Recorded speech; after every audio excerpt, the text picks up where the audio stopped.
What's going on, guys? So let's talk about forms. Are they worthwhile? Are they worthless? You're thinking this guy's a Wing Chun guy, so he's probably pretty pro forms. Sure, okay, but let's get into the meat of it. So let's start with the basic thing for us pro forms people. Forms are not magic. They do not replace the need to do the other training, to do the drilling, to do the conditioning. All of that is important stuff. Forms do not replace that. So just because you do forms does not mean that you are inherently a better martial artist. On the other side of it, forms do add value that's not in those other things, at least not inherently. See, forms pin themselves to the pre-verbal part of our brains, that primal caveman brain that responds to rhythm and sequence.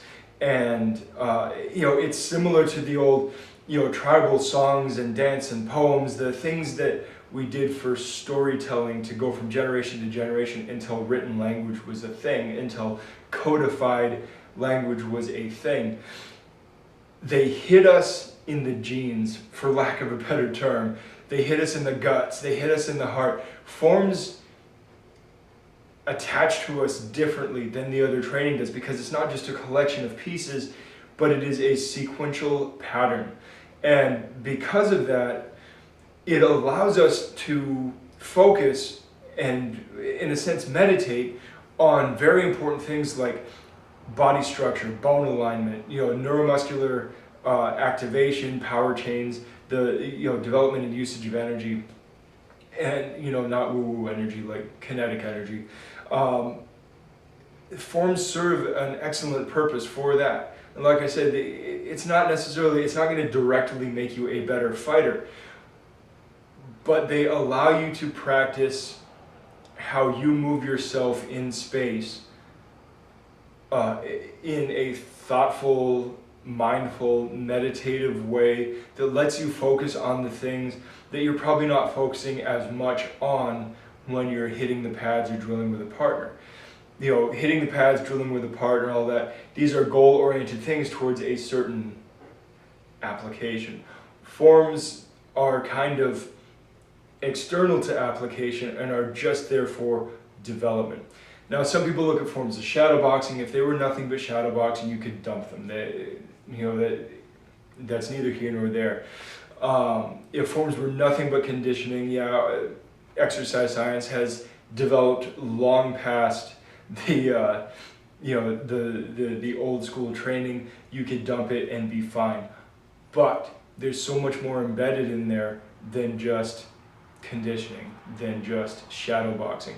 In fact, I would go as far to say that forms originally, more than 100 years ago, were not in any way, shape, or form shadow boxing. They were principle-based, they were developmentally based, they were based on giving you ideas of how you can move your body and angles of rotation and positioning and whatnot that allow you to explore how you move, and then when you go to a partner, how you move with them, how those movements can translate into applications and whatnot. It's so much more. It's kind of like genetic transcription factors. It's like an instruction booklet, but it's got a lot of optionality to it. So don't get stuck up or hung up rather on this idea that forms are just shadow boxing or just conditioning. They're developmental and they serve a very valuable purpose. Now, you don't need 100 of them. You don't need 150 of them. A handful of basic forms getting you into basic movement patterns to just develop your body structure, a little bit of meditation, a little bit of application, all that is good.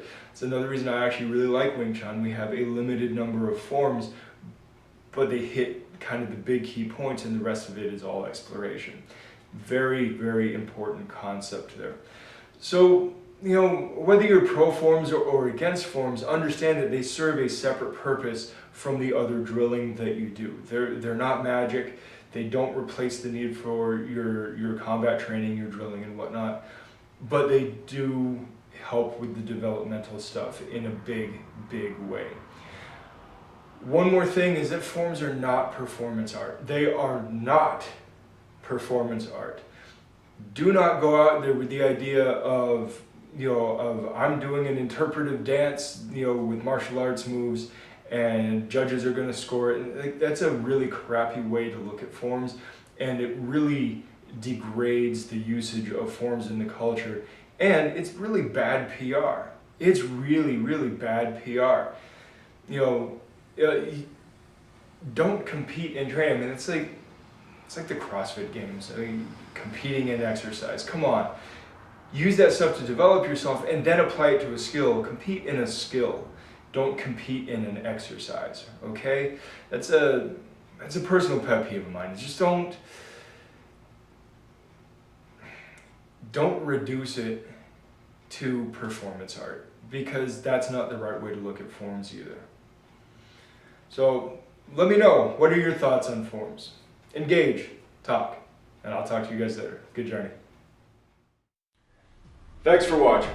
We'd love to see the family grow, and training is always more fulfilling when you share it with those you love. So please like and share the video. If you want to go deeper, visit blacksunrenaissance.com and follow us on Facebook, where you can also join our little social club called Martial Arts Nerds with an exclamation point. See you there. Good journey.